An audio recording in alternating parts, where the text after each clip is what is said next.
ओम गुरु सत्ताय नमः। गायत्री महाविज्ञान तृतीय भाग। लेखक परम पूज्य गुरुदेव वेद मूर्ति तपोनिष्ठ पंडित श्री राम शर्मा आचार्य। आइए पढ़ते हैं, सुनते हैं और समझने का प्रयास करते हैं। गायत्री मंत्र के साथ स्वाध्याय शुरू करते हैं। ओम भूर्भुवः स्वः तत्सवितुर्वरेण्यं भर्गो देवस्य धीमहि धियो यो नः प्रचोदयात्। सोहम साधना आत्मा के सूक्ष्म अंतराल में अपने आप के संबंध में पूर्ण ज्ञान मौजूद है। वह अपनी स्थिति की घोषणा प्रत्येक क्षण करती रहती है ताकि बुद्धि भ्रमित न हो और अपने स्वरूप को न भूले। थोड़ा सा ध्यान देने पर परमात्मा की इस घोषणा को हम स्पष्ट रूप से सुन सकते हैं। उस ध्वनि पर निरंतर ध्यान किया जाए तो उस घोषणा के करने वाले अमृत भंडार आत्मा तक भी पहुंचा जा सकता है। जब एक सांस लेते हैं तो वायु प्रवेश के साथ साथ एक सूक्ष्म ध्वनि होती है जिसका शब्द सो जैसा होता है। जितनी देर सांस भीतर ठहरती है अर्थात स्वाभाविक कुंभक होता है, उतनी देर आधे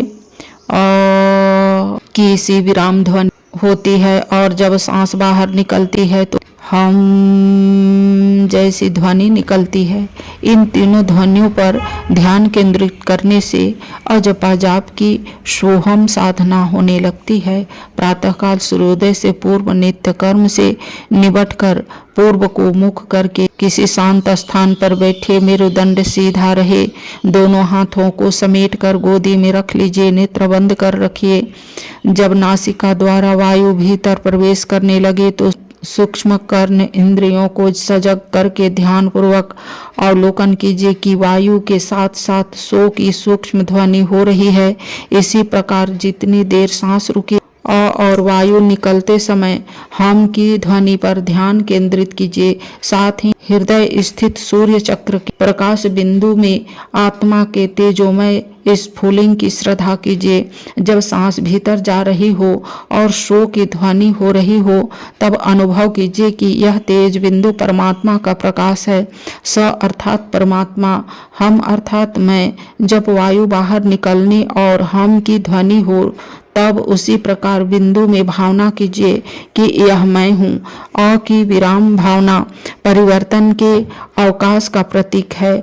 आरंभ में उस हृदय चक्र स्थित बिंदु को सो ध्वनि के समय ब्रह्मा माना जाता है और पीछे उसी की हम धारणा में जीव भावना हो जाती है। बस भाव परिवर्तन के लिए अ का अवकाश काल रखा गया है। इसी प्रकार जब हम समाप्त हो जाए, वायु बाहर निकल जाए और नया वायु प्रवेश करे, उस समय भी दीन भाव हटाकर उस तेज बिंदु में ब्रह्मा भाव बदलने का अवकाश मिल जाता है। वह दोनों ही अवकाश अ के समान है। इनकी ध्वनि सुनाई नहीं देती। शब्द तो सोहम का ही होता है। सो ब्रह्मा का ही प्रतिबिंब है, प्रकृति का प्रतिनिधि है। हम जीव का प्रतीक है। ब्रह्मा प्रकृति और जीव का सम्मिलन इस अजपा जाप में होता है। सोहम साधना तीनों महाकारण एकत्रित हो जाते हैं जिनके कारण आत्मा जागरण का स्वर्ण सुयोग एक साथ ही उपलब्ध होने लगता है। सोहम साधना की उन्नति जैसे जैसे होती जाती है वैसे विज्ञानमय कोश का परिष्कार होता जाता है। आत्मज्ञान बढ़ता है और धीरे धीरे आत्म साक्षात्कार की स्थिति निकट आती जाती है।